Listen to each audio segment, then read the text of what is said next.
اور میں اپنے آپ کو پاک صاف نہیں کہتا، کیونکہ نفس امارہ انسان کو برائی ہی سکھاتا رہتا ہے، مگر یہ کہ میرا پروردگار رحم فرمائے۔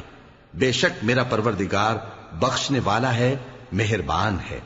اور بادشاہ نے حکم دیا کہ اسے میرے پاس لاؤ، میں اسے اپنا مصاحب خاص بناؤں گا۔ پھر جب ان سے گفتگو کی تو کہا کہ آج سے تم ہمارے ہاں صاحب منزلت ہو اور صاحب اعتبار ہو۔ یوسف نے کہا مجھے زرعی پیداوار پر مقرر کر دیجئے، کیونکہ میں حفاظت بھی کر سکتا ہوں اور اس کام سے واقف بھی ہوں۔ اس طرح ہم نے یوسف کو ملک مصر میں جگہ دی اور وہ اس ملک میں جہاں چاہتے تھے رہتے تھے۔ ہم اپنی رحمت جس پر چاہتے ہیں کرتے ہیں اور نیکوکاروں کے اجر کو ضائع نہیں کرتے، اور جو لوگ ایمان لائے اور ڈرتے رہے ان کے لیے آخرت کا اجر بہت بہتر ہے۔ اور یوسف کے بھائی کنعان سے مصر میں غلہ خریدنے کے لیے آئے تو یوسف کے پاس گئے، تو یوسف نے ان کو پہچان لیا اور وہ ان کو نہ پہچان سکے۔ اور جب یوسف نے ان کے لیے ان کا سامان تیار کر دیا تو کہا کہ پھر آنا تو جو باپ کی طرف سے تمہارا ایک اور بھائی ہے اسے بھی میرے پاس لیتے آنا۔ کیا تم نہیں دیکھتے کہ میں ناب بھی پوری پوری دیتا ہوں اور مہمانداری بھی خوب کرتا ہوں؟ اب اگر تم اسے میرے پاس نہ لاؤ گے تو نہ تمہیں میرے ہاں سے غلہ ملے گا اور نہ تم میرے پاس ہی آ سکو گے۔ انہوں نے کہا کہ ہم اس کے بارے میں اس کے والد کو پھسلائیں گے اور ہم یہ کام کر کے رہیں گے۔ اور یوسف نے اپنے خدام سے کہا کہ ان کا سرمایہ یعنی غلے کی قیمت ان کے سامان میں رکھ دو۔ عجب نہیں کہ جب یہ اپنے اہل و عیال میں جائیں تو اسے پہچان لیں، اور عجب نہیں کہ یہ پھر یہاں آئیں۔ بس جب وہ اپنے والد کے پاس واپس گئے تو کہنے لگے کہ ابا ہمارے لیے غلے کی بندش کر دی گئی ہے، تو ہمارے ساتھ ہمارے بھائی کو بھیج دیجئے تاکہ ہم پھر غلہ لائیں اور ہم اس کے نگہبان ہیں۔ یعقوب نے کہا کہ میں اس کے بارے میں تمہارا اعتبار نہیں کرتا، مگر ویسا ہی جیسا پہلے اس کے بھائی کے بارے میں کیا تھا، سو اللہ ہی بہتر نگہبان ہے اور وہ سب سے زیادہ رحم کرنے والا ہے۔ اور جب انہوں نے اپنا اسباب کھولا تو دیکھا کہ ان کا سرمایہ واپس کر دیا گیا ہے۔ کہنے لگے ابا ہمیں اور کیا چاہیے؟ دیکھیے یہ ہماری پونجی بھی ہمیں واپس کر دی گئی ہے، اور ہم اپنے اہل و عیال کے لیے پھر غلہ لائیں گے اور اپنے بھائی کی نگہبانی کریں گے، اور ایک بار شتر زیادہ لائیں گے کہ یہ غلہ جو ہم لائے ہیں تھوڑا ہے۔ یعقوب نے کہا کہ جب تک تم اللہ کا عہد نہ دو کہ اس کو میرے پاس صحیح و سالم لے آؤ گے، میں اسے ہرگز تمہارے ساتھ نہیں بھیجنے کا، مگر یہ کہ تم گھیر لیے جاؤ یعنی بے بس ہو جاؤ تو مجبوری ہے۔ پس جب انہوں نے والد کو اپنا قول دیا تو یعقوب نے کہا کہ جو قول و قرار ہم کر رہے ہیں اس کا اللہ ضامن ہے، اور فرمایا کہ اے میرے بیٹو ایک ہی دروازے سے داخل نہ ہونا بلکہ جدا جدا دروازوں سے داخل ہونا، اور میں اللہ کی تقدیر کو تو تم سے روک نہیں سکتا، بے شک حکم اللہ ہی کا ہے، میں اسی پر بھروسہ رکھتا ہوں، اور اہل توکل کو اسی پر بھروسہ رکھنا چاہیے۔ اور جب وہ ان مقامات سے داخل ہوئے جہاں جہاں سے داخل ہونے کے لیے ان کے والد نے ان سے کہا تھا، تو وہ تدبیر اللہ کے حکم کو ذرا بھی ٹال نہیں سکتی تھی۔ ہاں وہ یعقوب کے دل کی خواہش تھی جو انہوں نے پوری کی تھی، اور بے شک وہ صاحب علم تھے، کیونکہ ہم نے ان کو علم سکھایا تھا، لیکن اکثر لوگ نہیں جانتے۔ اور جب وہ لوگ یوسف کے پاس پہنچے تو یوسف نے اپنے حقیقی بھائی کو اپنے پاس جگہ دی اور کہا کہ میں تمہارا بھائی ہوں، تو جو سلوک یہ ہمارے ساتھ کرتے رہے ہیں اس پر افسوس نہ کرنا۔ پھر جب ان کا اسباب تیار کر دیا تو اپنے بھائی کے تھیلے میں آپ خورا رکھ دیا۔ پھر جب وہ آبادی سے باہر نکل گئے تو ایک پکارنے والے نے آواز دی کہ قافلے والو تم تو چور ہو۔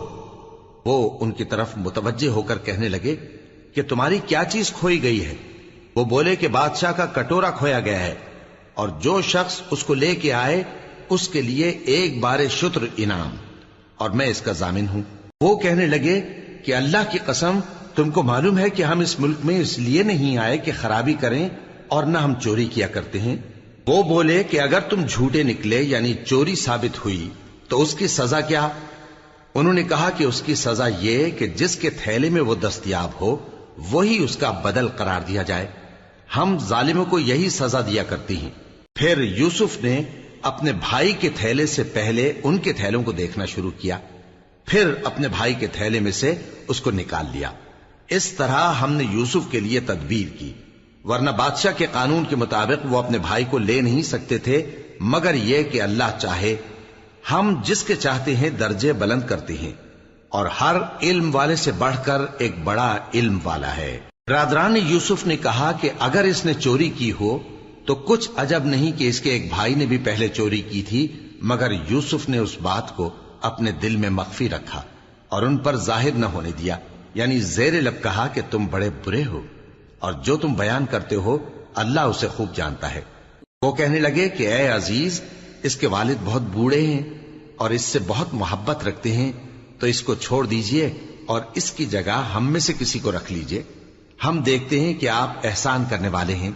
یوسف نے کہا کہ اللہ پناہ میں رکھے کہ جس شخص کے پاس ہم نے اپنی چیز پائی ہے اس کے سوا کسی اور کو پکڑ لیں، ایسا کریں تو ہم بڑے بے انصاف ہیں۔ آخر جب وہ اس سے نا امید ہو گئے تو الگ ہو کر صلاح کرنے لگے۔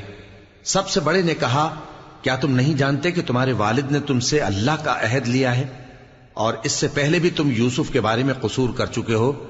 تو جب تک والد صاحب مجھے اجازت نہ دیں میں تو اس جگہ سے ہلنے کا نہیں، یا اللہ میرے لیے کوئی فیصلہ کرے، اور وہ سب سے بہتر فیصلہ کرنے والا ہے۔ تم سب والد صاحب کے پاس واپس جاؤ اور کہو کہ ابا، آپ کے صاحبزادے نے وہاں جا کر چوری کی، اور ہم نے تو اپنی دانست کے مطابق آپ سے اس کے لے آنے کا عہد کیا تھا، مگر ہم غیب کی باتوں کے جاننے اور یاد رکھنے والے تو نہیں تھے، اور جس بستی میں ہم ٹھہرے تھے وہاں سے، یعنی اہل مصر سے، اور جس قافلے میں آئے ہیں اس سے دریافت کر لیجئے، اور ہم اس بیان میں بالکل سچے ہیں۔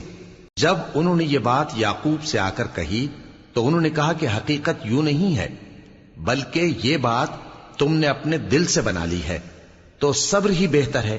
عجب نہیں کہ اللہ ان سب کو میرے پاس لے آئے، بے شک وہ علم والا ہے، حکمت والا ہے۔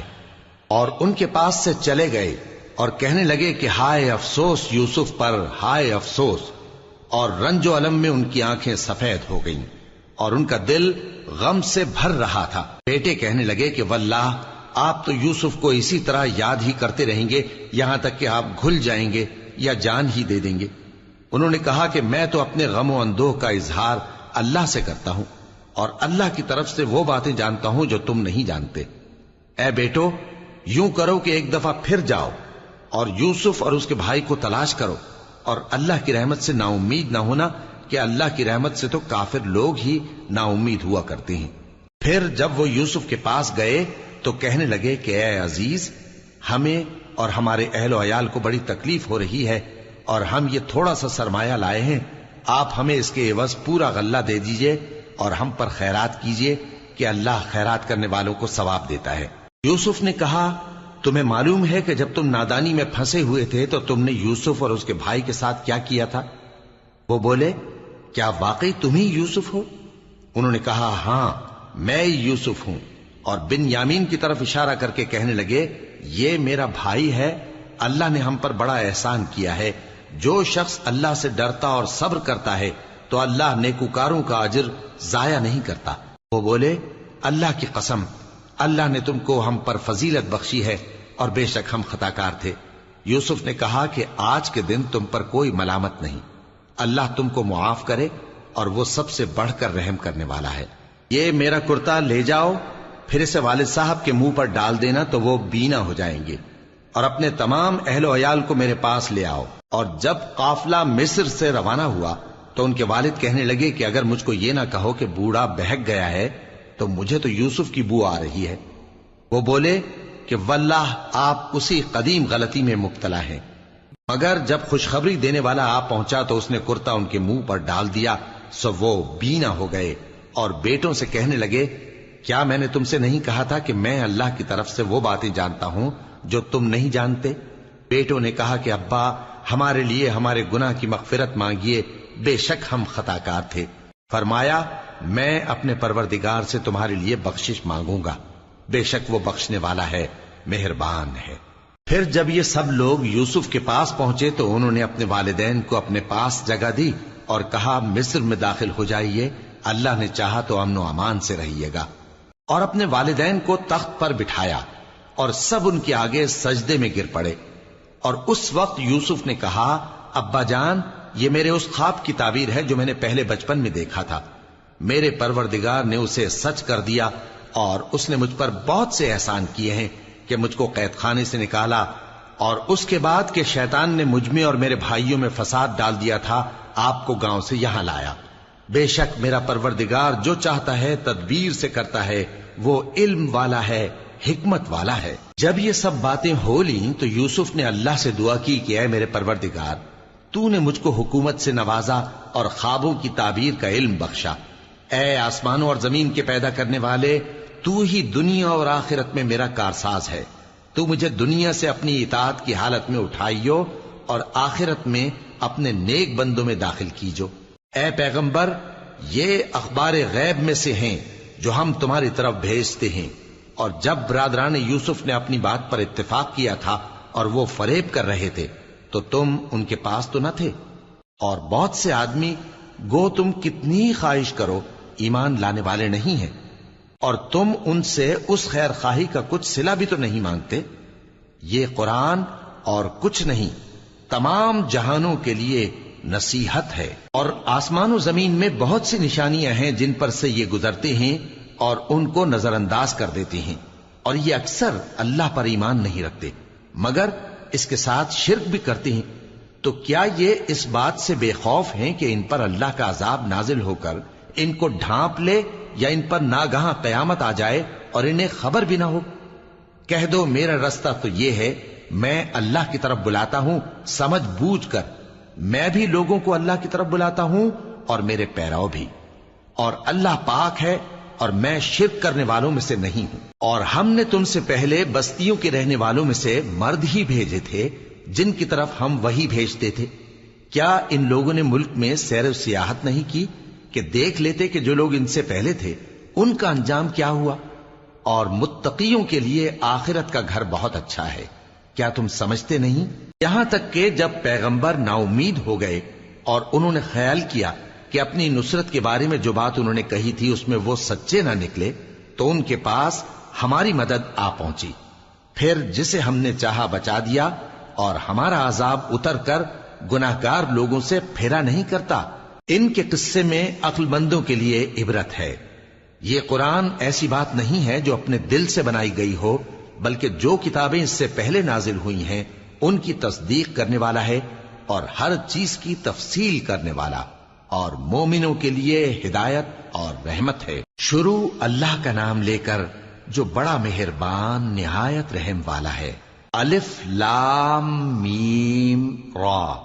اے نبی، یہ کتاب الہی کی آیتیں ہیں، اور جو کچھ تمہارے پروردگار کی طرف سے تم پر نازل ہوا ہے حق ہے، لیکن اکثر لوگ ایمان نہیں لاتے۔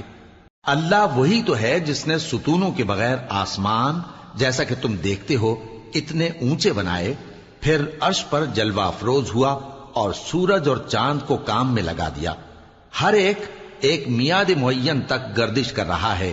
وہی دنیا کے کاموں کا انتظام کرتا ہے، اس طرح وہ اپنی آیتیں کھول کھول کر بیان کرتا ہے کہ تم اپنے پروردگار کے روبرو جانے کا یقین کرو۔ اور وہی ہے جس نے زمین کو پھیلایا اور اس میں پہاڑ اور دریا پیدا کیے اور ہر طرح کے میووں کی دو دو قسمیں بنائیں۔ وہی رات کو دن کا لباس پہناتا ہے، غور کرنے والوں کے لیے اس میں بہت سی نشانیاں ہیں۔ اور زمین میں کئی طرح کے قطعات ہیں ایک دوسرے سے ملے ہوئے، اور انگور کے باغ اور کھیتی اور کھجور کے درخت، بعض کی بہت سی شاخیں ہیں اور بعض کی اتنی نہیں ہوتی، باوجود کہ پانی سب کو ایک ہی ملتا ہے۔ اور ہم بعض میووں کو بعض پر لذت میں فضیلت دیتی ہیں، اور اس میں سمجھنے والوں کے لیے بہت سی نشانیاں ہیں۔ اگر تم عجیب بات سننی چاہو تو کافروں کا یہ کہنا عجیب ہے کہ جب ہم مر کر مٹی ہو جائیں گے تو کیا از سر نو پیدا ہوں گے؟ یہی لوگ ہیں جو اپنے پروردگار سے منکر ہوئے ہیں، اور یہی ہیں جن کی گردنوں میں طوق ہوں گے، اور یہی اہل دوزخ ہیں کہ ہمیشہ اس میں جلتے رہیں گے۔ اور یہ لوگ بھلائی سے پہلے تم سے برائی جلدی سے مانگتے ہیں، یعنی طالب عذاب ہیں، حالانکہ ان سے پہلے عذاب واقع ہو چکے ہیں۔ اور تمہارا پروردگار لوگوں کو باوجود ان کی بے انصافیوں کے معاف کرنے والا ہے، اور بے شک تمہارا پروردگار سخت عذاب دینے والا ہے۔ اور کافر لوگ کہتے ہیں کہ اس پیغمبر پر اس کے پروردگار کی طرف سے کوئی نشانی کیوں نازل نہیں ہوئی؟ اے نبی، تم تو صرف خبردار کرنے والے ہو، اور ہر ایک قوم کے لیے رہنما ہوا کرتا ہے۔ اللہ ہی اس بچے سے واقف ہے جو عورت کے پیٹ میں ہوتا ہے، اور وہی پیٹ کے سکڑنے اور بڑھنے سے بھی واقف ہے، اور ہر چیز کا اس کے ہاں ایک اندازہ مقرر ہے۔ وہ چھپی اور ظاہر چیزوں کا جاننے والا ہے، سب سے بزرگ ہے، عالی رتبہ ہے۔ کوئی تم میں سے چپکے سے بات کہے یا پکار کر، یا رات کو کہیں چھپ جائے یا دن کی روشنی میں کھلم کھلا چلے پھرے، اللہ کے نزدیک برابر ہے۔ اس کے آگے اور پیچھے اللہ کے چوکیدار ہیں جو اللہ کے حکم سے اس کی نگرانی کرتے ہیں۔ اللہ اس نعمت کو جو کسی قوم کو حاصل ہے نہیں بدلتا جب تک کہ وہ اپنی حالت کو نہ بدلے، اور جب اللہ کسی قوم کے ساتھ برائی کا ارادہ کرتا ہے تو وہ پھر نہیں سکتی، اور اللہ کے سوا ان کا کوئی مددگار نہیں ہوتا۔ وہی تو ہے جو تم کو ڈرانے اور امید دلانے کے لیے بجلی دکھاتا اور بھاری بھاری بادل پیدا کرتا ہے، اور رعد اور فرشتے سب اس کے خوف سے اس کی تسبیح و تحمید کرتے رہتے ہیں۔ اور وہی بجلیاں بھیجتا ہے، پھر جس پر چاہتا ہے گرا بھی دیتا ہے، جبکہ وہ اللہ کے بارے میں جھگڑتے ہیں، اور وہ بڑی قوت والا ہے۔ کام کا پکارنا تو اسی کا ہے، اور جن کو یہ لوگ اس کے سوا پکارتے ہیں وہ ان کی پکار کو کسی طرح قبول نہیں کرتے، مگر اس شخص کی طرح جو اپنے دونوں ہاتھ پانی کی طرف پھیلا دے تاکہ دور ہی سے اس کے منہ تک آ پہنچے، حالانکہ وہ اس تک کبھی بھی نہیں آ سکتا۔ اور اسی طرح کافروں کی پکار بیکار ہے۔ اور جتنی مخلوقات آسمانوں اور زمین میں ہے، خوشی سے یا ناخوشی سے اللہ کے آگے سجدہ کرتی ہے، اور ان کے سائے بھی صبح و شام سجدے کرتے ہیں۔ ان سے پوچھو کہ آسمانوں اور زمین کا پروردگار کون ہے؟ تم ہی کہہ دو کہ اللہ۔ ان سے کہو کہ کیا تم نے اللہ کو چھوڑ کر ایسے لوگوں کو کارساز بنایا ہے جو خود اپنے نفع و نقصان کا بھی اختیار نہیں رکھتے؟ کہو کیا اندھا اور آنکھوں والا برابر ہیں، یا اندھیرا اور اجالا برابر ہو سکتا ہے؟ بھلا ان لوگوں نے جن کو اللہ کا شریک مقرر کیا ہے، کیا انہوں نے اللہ کسی مخلوقات پیدا کی ہے جس کے سبب ان کے لیے مخلوقات مشتبہ ہو گئی ہے؟ کہہ دو کہ اللہ ہی ہر چیز کا پیدا کرنے والا ہے، اور وہ یکتا ہے، بڑا زبردست ہے۔ اسی نے آسمان سے مے برسایا، پھر اس سے اپنے اپنے اندازے کے مطابق نالے بہ نکلے، پھر پانی پر پھولا ہوا جھاگ آ گیا۔ اور جس چیز کو زیور یا کوئی اور سامان بنانے کے لیے آگ میں تپاتے ہیں اس میں بھی ایسا ہی جھاگ ہوتا ہے۔ اس طرح اللہ حق و باطل کی مثال بیان فرماتا ہے۔ سو جھاگ تو سوکھ کر زائل ہو جاتا ہے، اور پانی جو لوگوں کو فائدہ پہنچاتا ہے وہ زمین میں ٹھہرا رہتا ہے۔ اس طرح اللہ صحیح اور غلط کی مثالیں بیان فرماتا ہے تاکہ تم سمجھو۔ جن لوگوں نے اللہ کے حکم کو قبول کیا ان کی حالت بہت بہتر ہوگی، اور جنہوں نے اس کو قبول نہ کیا، اگر روئے زمین کے سب خزانے ان کے اختیار میں ہوں تو وہ سب کے سب اور ان کے ساتھ اتنے ہی اور نجات کے بدلے میں صرف کر ڈالیں، مگر نجات کہاں؟ ایسے لوگوں کا حساب بھی برا ہوگا، اور ان کا ٹھکانہ بھی دوزخ ہے، اور وہ بری جگہ ہے۔ بھلا جو شخص یہ جانتا ہے کہ جو کچھ تمہارے پروردگار کی طرف سے تم پر نازل ہوا ہے حق ہے، وہ اس شخص کی طرح ہے جو اندھا ہے؟ اور سمجھتے تو وہی ہیں جو عقل مند ہیں، جو اللہ کے عہد کو پورا کرتے ہیں اور قول و قرار کو نہیں توڑتے، اور جن رشتوں کے جوڑے رکھنے کا اللہ نے حکم دیا ان کو جوڑے رکھتے، اور اپنے پروردگار سے ڈرتے رہتے اور برے حساب سے خوف رکھتے ہیں، اور جو اپنے پروردگار کی خوشنودی حاصل کرنے کے لیے مصائب پر صبر کرتے ہیں اور نماز پڑھتے ہیں، اور جو مال ہم نے ان کو دیا ہے اس میں سے پوشیدہ اور ظاہر خرچ کرتے ہیں، اور نیکی سے برائی کو دور کرتے ہیں۔ یہی لوگ ہیں جن کے لیے عاقبت کا گھر ہے، یعنی ہمیشہ رہنے کے باغات جن میں وہ داخل ہوں گے، اور ان کے باپ دادوں اور بیویوں اور اولاد میں سے جو نیکوکار ہوں گے وہ بھی بہشت میں جائیں گے، اور فرشتے بہشت کے ہر ایک دروازے سے ان کے پاس آئیں گے اور کہیں گے تم پر سلام ہو، یہ تمہاری ثابت قدمی کا بدلہ ہے، اور عاقبت کا گھر خوب گھر ہے۔ اور جو لوگ اللہ سے پختہ عہد کر کے اس کو توڑ ڈالتے اور جن رشتوں کے جوڑے رکھنے کا اللہ نے حکم دیا ہے ان کو قطع کر دیتے اور ملک میں فساد کرتے ہیں، ایسوں پر لعنت ہے اور ان کے لیے برا انجام ہے۔ اللہ جس کا چاہتا ہے رزق فراخ کر دیتا ہے اور جس کا چاہتا ہے تنگ کر دیتا ہے۔ اور کافر لوگ دنیا کی زندگی پر خوش ہو رہے ہیں، اور دنیا کی زندگی آخرت کے مقابلے میں بہت تھوڑا سامان ہے۔ اور کافر کہتے ہیں کہ اس پیغمبر پر اس کے پروردگار کی طرف سے کوئی نشانی کیوں نازل نہیں ہوئی؟ کہہ دو کہ اللہ جسے چاہتا ہے گمراہ کرتا ہے، اور جو اس کی طرف رجوع ہوتا ہے اس کو اپنی طرف کا رستہ دکھاتا ہے، یعنی ان کو جو ایمان لاتے اور جن کے دل اللہ کی یاد سے آرام پاتے ہیں ان کو۔ اور سن رکھو کہ اللہ کی یاد سے ہی دل آرام پاتے ہیں۔ جو لوگ ایمان لائے اور عمل نیک کیے ان کے لیے خوشحالی اور عمدہ ٹھکانہ ہے۔ جس طرح ہم پہلے پیغمبر بھیجتے رہے ہیں اسی طرح اے نبی ہم نے تم کو اس امت میں جس سے پہلے بہت سی امتیں گزر چکی ہیں بھیجا ہے، تاکہ تم ان کو وہ کتاب جو ہم نے تمہاری طرف بھیجی ہے پڑھ کر سنا دو۔ اور یہ لوگ رحمان کو نہیں مانتے۔ کہہ دو وہی تو میرا پروردگار ہے، اس کے سوا کوئی معبود نہیں، میں اسی پر بھروسہ رکھتا ہوں اور اسی کی طرف رجوع کرتا ہوں۔ اور اگر کوئی قرآن ایسا ہوتا کہ اس کی تاثیر سے پہاڑ چل پڑتے یا زمین پھٹ جاتی یا مردوں سے کلام کر سکتے تو کیا یہ لوگ ایمان لے آتے؟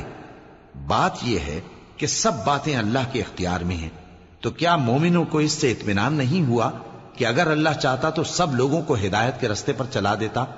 اور کافروں پر ہمیشہ ان کے اعمال کے بدلے آفت آتی رہے گی یا ان کے مکانات کے قریب نازل ہوتی رہے گی یہاں تک کہ اللہ کا وعدہ آ پہنچے۔ بے شک اللہ وعدہ خلاف نہیں کرتا۔ اور تم سے پہلے بھی رسولوں کے ساتھ تمسخر ہوتے رہے ہیں، تو میں نے کافروں کو مہلت دی، پھر میں نے ان کو پکڑ لیا، سو دیکھ لو کہ میرا عذاب کیسا رہا۔ تو کیا وہ جو ہر شخص کے اعمال کا نگراں و نگہبان ہے وہ بتوں کی طرح بے علم و بے خبر ہو سکتا ہے؟ اور ان لوگوں نے اللہ کے شریک مقرر کر رکھے ہیں۔ ان سے کہو کہ ذرا ان کے نام تو لو۔ کیا تم اسے ایسی چیزیں بتاتے ہو جو روئے زمین پر ہیں اور اسے معلوم نہیں، یا تم لوگ محض سطحی بات کی تقلید کرتے ہو؟ اصل یہ ہے کہ کافروں کو ان کے فریب خوبصورت معلوم ہوتے ہیں اور وہ ہدایت کے رستے سے روک لیے گئے ہیں، اور جسے اللہ گمراہ رہنے دے اسے کوئی ہدایت کرنے والا نہیں۔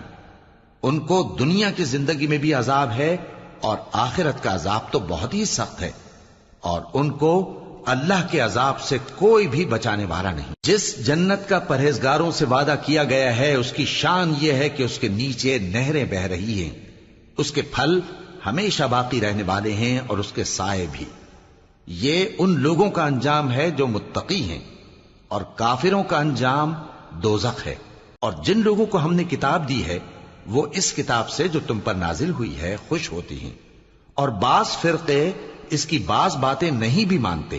کہہ دو کہ مجھ کو یہی حکم ہوا ہے کہ اللہ ہی کی عبادت کروں اور اس کے ساتھ کسی کو شریک نہ بناؤں، میں اسی کی طرف بلاتا ہوں اور اسی کی طرف مجھے لوٹنا ہے۔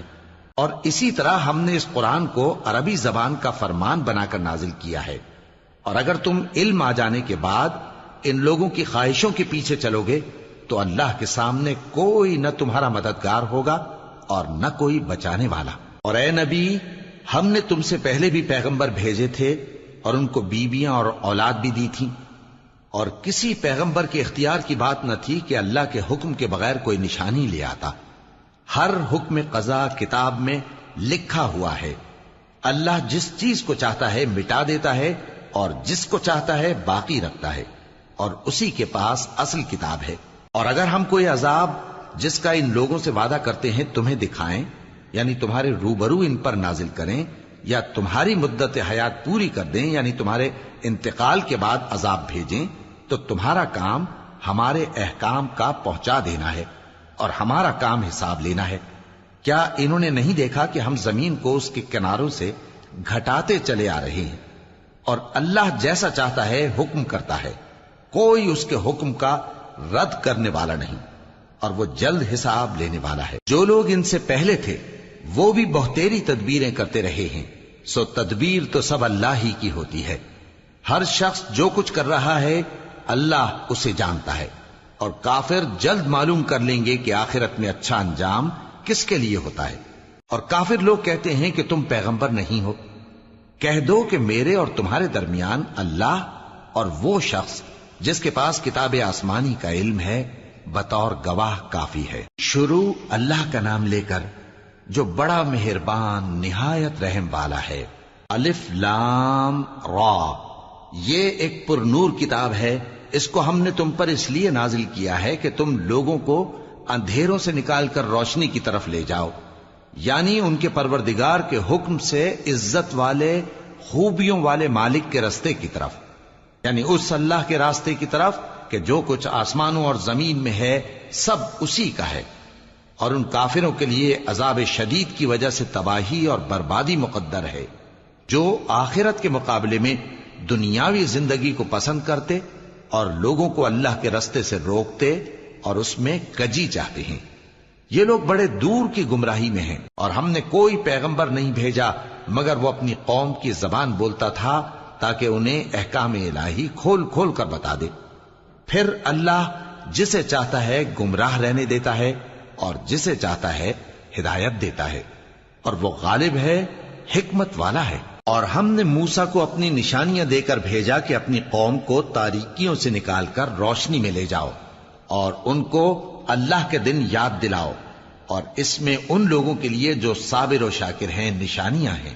اور جب موسیٰ نے اپنی قوم سے کہا کہ اللہ نے جو تم پر مہربانیاں کی ہیں ان کو یاد کرو، جبکہ اس نے تم کو فرعون کی قوم سے رہائی بخشی، وہ لوگ تمہیں برے برے عذاب دیتے تھے اور تمہارے بیٹوں کو مار ڈالتے تھے اور تمہاری لڑکیوں کو زندہ رہنے دیتے تھے، اور اس میں تمہارے پروردگار کی طرف سے بڑی آزمائش تھی۔ اور جب تمہارے پروردگار نے تم کو آگاہ کیا کہ اگر شکر کرو گے تو میں تمہیں زیادہ دوں گا، اور اگر ناشکری کرو گے تو یاد رکھو کہ میرا عذاب بھی سخت ہے۔ اور موسیٰ نے صاف صاف کہہ دیا کہ اگر تم اور جتنے اور لوگ زمین میں ہیں سب کے سب ناشکری کرو تو بھی اللہ بے نیاز ہے، قابل تعریف ہے۔ بھلا تم کو ان لوگوں کے حالات کی خبر نہیں پہنچی جو تم سے پہلے تھے، یعنی نوح اور عاد اور سمود کی قوم اور جو ان کے بعد تھے، جن کا علم اللہ کے سوا کسی کو نہیں۔ جب ان کے پاس ان کے پیغمبر نشانیاں لے کر آئے تو انہوں نے اپنے ہاتھ ان کے منہوں پر رکھ دیے کہ خاموش رہو، اور کہنے لگے کہ ہم تو تمہاری رسالت کو تسلیم نہیں کرتے، اور جس چیز کی طرف تم ہمیں بلاتے ہو ہم کو اس میں بھاری شک ہے۔ ان کے پیغمبروں نے کہا، کیا تم کو اللہ کے بارے میں شک ہے جو آسمانوں اور زمین کا پیدا کرنے والا ہے؟ وہ تمہیں اس لیے بلاتا ہے کہ تمہارے گناہ بخشے اور ایک مدت مقرر تک تم کو مہلت دے۔ وہ بولے کہ تم تو ہمارے ہی جیسے آدمی ہو، تمہارا یہ منشا ہے کہ جن چیزوں کو ہمارے بڑے پوجتے رہے ہیں ان کے پوجنے سے تم ہمیں روک دو، تو اچھا کوئی کھلی دلیل لاؤ، یعنی معجزہ دکھاؤ۔ پیغمبروں نے ان سے کہا کہ ہاں ہم تمہارے ہی جیسے آدمی ہیں، لیکن اللہ اپنے بندوں میں سے جس پر چاہتا ہے نبوت کا احسان کرتا ہے، اور ہمارے اختیار کی بات نہیں کہ ہم اللہ کے حکم کے بغیر تم کو تمہاری فرمائش کے مطابق معجزہ دکھائیں، اور اللہ ہی پر مومنوں کو تو بھروسہ رکھنا چاہیے۔ اور ہم کیوں اللہ پر بھروسہ نہ رکھیں حالانکہ اس نے ہم کو ہمارے دین کے سیدھے رستے بتائے ہیں، اور جو تکلیفیں تم ہم کو دیتے ہو اس پر ہم صبر کریں گے، اور اہل توکل کو تو اللہ ہی پر بھروسہ رکھنا چاہیے۔ اور جو کافر تھے انہوں نے اپنے پیغمبروں سے کہا کہ یا تو ہم تم کو اپنے ملک سے باہر نکال دیں گے یا تم ہمارے مذہب میں واپس آ جاؤ۔ بس ان کے پروردگار نے ان کی طرف وحی بھیجی کہ ہم ظالموں کو ہلاک کر دیں گے اور ان کے بعد تم کو اس زمین میں آباد کر دیں گے۔ یہ اس شخص کے لیے ہے جو قیامت کے روز میرے سامنے کھڑے ہونے سے ڈرے اور میرے عذاب سے خوف کرے۔ اور پیغمبروں نے اللہ سے فتح چاہی اور ہر سرکش ضدی نامراد رہ گیا۔ اس کے پیچھے دوزخ ہے اور اسے پیپ والا پانی پلایا جائے گا، وہ اس کو گھونٹ گھونٹ کر کے پیے گا اور گلے سے نہیں اتار سکے گا، اور ہر طرف سے اسے موت آ رہی ہوگی مگر وہ مرنے میں نہیں آئے گا، اور اس کے بعد سخت عذاب ہوگا۔ جن لوگوں نے اپنے پروردگار سے کفر کیا ان کے اعمال کی مثال راکھ کی سی ہے کہ آندھی کے دن اس پر زور کی ہوا چلے جو اسے اڑا لے جائے۔ اسی طرح جو کام وہ کرتے رہے ان پر ان کو کچھ قابو نہ ہوگا۔ یہی تو پرلے سرے کی گمراہی ہے۔ کیا تم نے نہیں دیکھا کہ اللہ نے آسمانوں اور زمین کو تدبیر سے پیدا کیا ہے، اگر وہ چاہے تو تم کو نابود کر دے اور تمہاری جگہ نئی مخلوق پیدا کر دے، اور یہ اللہ کو کچھ بھی مشکل نہیں۔ اور قیامت کے دن سب لوگ اللہ کے سامنے کھڑے ہوں گے تو غریب پیروکار بڑے بن بیٹھنے والوں سے کہیں گے کہ ہم تو تمہارے پیرو تھے، کیا تم اللہ کا کچھ عذاب ہم پر سے دفع کر سکتے ہو؟ وہ کہیں گے کہ اگر اللہ ہم کو ہدایت کرتا تو ہم تم کو ہدایت کرتے۔ اب ہم گھبراہٹ ظاہر کریں یا صبر کریں ہمارے حق میں برابر ہے، کوئی جگہ رہائی کی ہمارے لیے نہیں ہے۔ اور جب حساب کتاب کا کام فیصل ہو چکے گا تو شیطان کہے گا جو وعدہ اللہ نے تم سے کیا تھا وہ تو سچا تھا، اور جو وعدہ میں نے تم سے کیا تھا وہ جھوٹا تھا، اور میرا تم پر کسی طرح کا زور نہیں تھا۔ ہاں، میں نے تم کو گمراہی اور باطل کی طرف بلایا تو تم نے جلدی سے اور بے دلیل میرا کہنا مان لیا۔ تو آج مجھے ملامت نہ کرو، اپنے آپ ہی کو ملامت کرو۔ نہ میں تمہاری فریاد رسی کر سکتا ہوں اور نہ تم میری فریاد رسی کر سکتے ہو۔ میں اس بات سے انکار کرتا ہوں کہ تم پہلے مجھے شریک بناتے تھے۔ بے شک جو ظالم ہیں ان کے لیے درد دینے والا عذاب ہے۔ اور جو ایمان لائے اور عمل نیک کرتے رہے وہ بہشتوں میں داخل کیے جائیں گے جن کے نیچے نہریں بہ رہی ہیں۔ اپنے پروردگار کے حکم سے وہ ہمیشہ ان میں رہیں گے، وہاں وہ ہر ملاقات پر ایک دوسرے کو سلام کہیں گے۔ کیا تم نے نہیں دیکھا کہ اللہ نے کلمہ طیبہ کی کیسی مثال بیان فرمائی ہے؟ وہ ایسی ہے جیسے پاکیزہ درخت جس کی جڑ مضبوط ہو اور شاخیں آسمان میں پھیلی ہوں۔ وہ اپنے پروردگار کے حکم سے ہر موقع پر پھل لاتا ہو، اور اللہ لوگوں کے لیے مثالیں بیان فرماتا ہے تاکہ وہ نصیحت حاصل کریں۔ اور ناپاک بات یعنی غلط عقیدے کی مثال ناپاک درخت کی سی ہے کہ وہ زمین کے اوپر ہی سے اکھیڑ کر پھینک دیا جائے، اس کو ذرا بھی قرار و ثبات نہیں۔ اللہ مومنوں کے دلوں کو صحیح اور پکی بات سے دنیا کی زندگی میں بھی مضبوط رکھتا ہے اور آخرت میں بھی رکھے گا، اور اللہ بے انصافوں کو گمراہ کر دیتا ہے، اور اللہ جو چاہتا ہے کرتا ہے۔ کیا تم نے ان لوگوں کو نہیں دیکھا جنہوں نے اللہ کے احسان کو ناشکری سے بدل دیا اور اپنی قوم کو تباہی کے گھر میں لا اتارا، یعنی دوزخ میں، کہ سب ناشکرے اس میں داخل ہوں گے اور وہ برا ٹھکانہ ہے۔ اور ان لوگوں نے اللہ کے شریک مقرر کیے کہ لوگوں کو اس کے رستے سے گمراہ کریں۔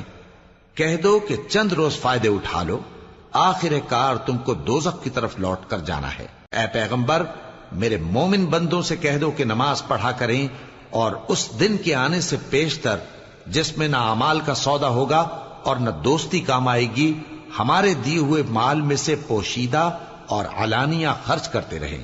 اللہ ہی تو ہے جس نے آسمانوں اور زمین کو پیدا کیا اور آسمان سے مے برسایا، پھر اس سے تمہارے کھانے کے لیے پھل پیدا کیے اور کشتیوں اور جہازوں کو تمہارے زیر فرمان کیا تاکہ وہ سمندر میں اس کے حکم سے چلیں، اور نہروں کو بھی تمہارے زیر فرمان کیا، اور سورج اور چاند کو تمہارے لیے کام میں لگا دیا کہ دونوں دن رات ایک ڈگر پر چل رہے ہیں، اور رات اور دن کو بھی تمہاری خاطر کام میں لگا دیا، اور جو کچھ تم نے مانگا سب میں سے تم کو عنایت کیا، اور اگر اللہ کے احسان گننے لگو تو شمار نہ کر سکو، مگر لوگ نعمتوں کا شکر نہیں کرتے۔